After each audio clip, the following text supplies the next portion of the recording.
ဒေါသကိုအပြတ်ရှင်းကျင်လို့ရှိရင်မေတ္တာဘာဝနာပွားပါ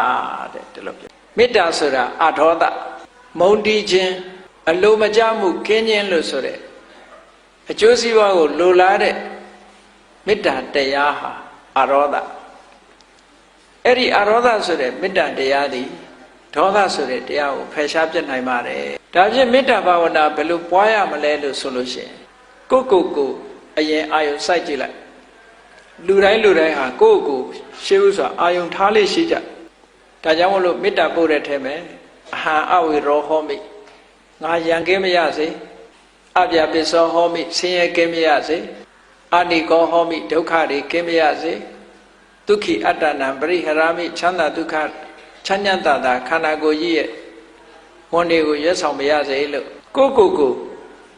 ရှေးဥစွာအာယုံပြုတ်ပြီးတော့ကြည့်လိုက်ပြီးတဲ့အခါငါရံကင်းခြင်းကြောင်းကြခင်းခြင်းနဲ့ဆင်းရဲခင်းခြင်းနဲ့ချမ်းသာဖြစ်ခြင်းနဲ့ဆိုတာလိုပဲငါပတ်ဝန်းကျင်မှာရှိတဲ့ပုဂ္ဂိုလ်တွေအားလုံးဟာလည်းပဲဒီလိုပဲ